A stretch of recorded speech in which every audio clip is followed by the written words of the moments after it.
My husband, a 52-year-old man, and I, 36, have been together for 10 years and married for 6. Over the last 2 or 3 years, I've noticed a growing distance between us. He seems less and less interested in me. And despite knowing that I'm willing to try anything to reignite the intimacy in our relationship, he just shrugs it off with a duly noted and goes on with his day. This has left me feeling frustrated and neglected. One evening, we had some friends over for dinner. Our conversation shifted to their daily commutes, during which Carol, the wife, casually mentioned that her husband had come up with a way to make the traffic more fun. During slow stretches of road work, he would beat the horn, and she would flash the workers. She said it was a bit of a game for them, and it made the commute a lot more entertaining. I was shocked because they both seemed so proper, and yet here they were, talking about flashing strangers in a playful way. After they left, my husband became quite animated about the idea. He praised Carol and her husband for their boldness, and suggested we should do it too. I was surprised, as this was the same man who used to be uncomfortable with me posting even a bikini picture online. But that night, we had intimacy for the first time in months, and he initiated it. The next morning, he brought up the idea of flashing again, insisting it was no big deal, and that all men would enjoy it. He said it wasn't just talk, that he was serious. Despite feeling uneasy, I agreed to go along with it. We drove to a stretch of roadworks, and when we saw a group of workers, my husband honked the horn and encouraged me to flash them. As I did, I felt a mix of discomfort and adrenaline. But then, without warning, he slammed on the brakes, shouting at me to get out of the car. I was stunned. His face was red with anger as he began yelling at me, calling me degrading names. I tried to hold myself together, but before I could comprehend what was happening, he was dragging me out of the car, pushing me so roughly that I almost fell onto the road. The workers heard the commotion and rushed to my aid. One of them tried to open the car door, while the other came over to help me. In that moment, I was terrified that my husband was going to drive off with me still half hanging out of the car. The worker who helped me said afterward that he thought that was what was about to happen.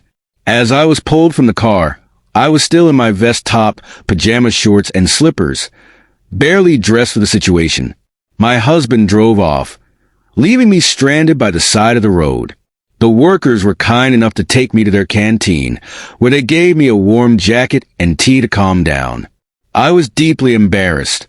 Here I was, having just flashed the workers, only to be abandoned by my husband, and now I was in a vulnerable situation, surrounded by strangers.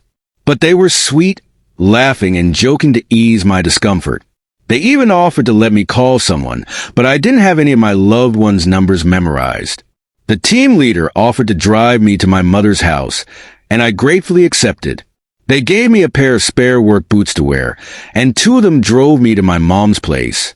They were so kind, making sure I was okay the whole way there, and even walked me to the door.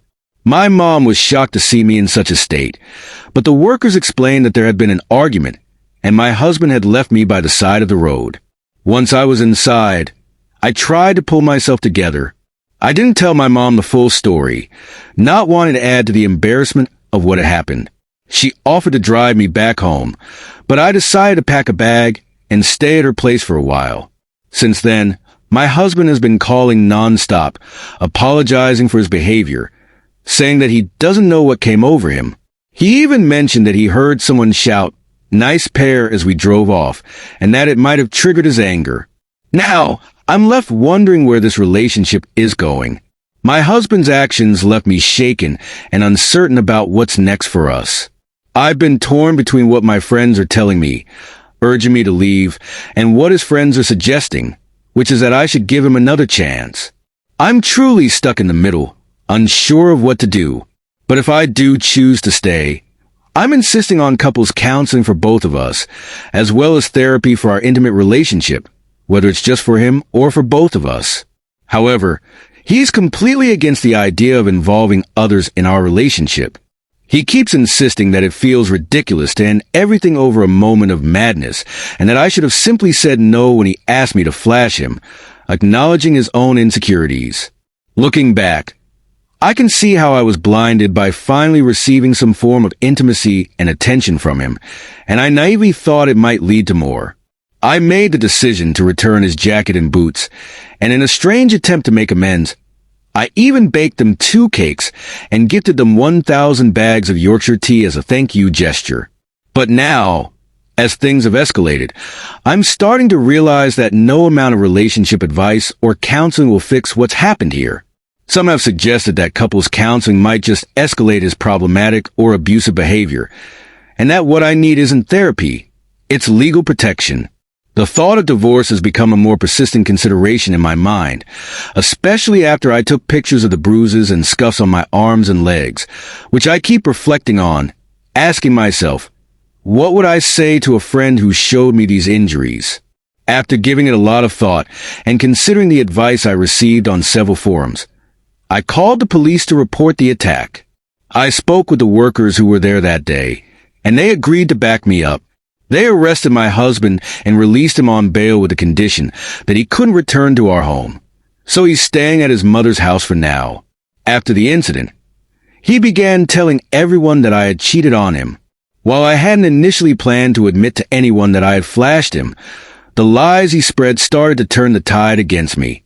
I felt like I had no choice but to come clean about what happened.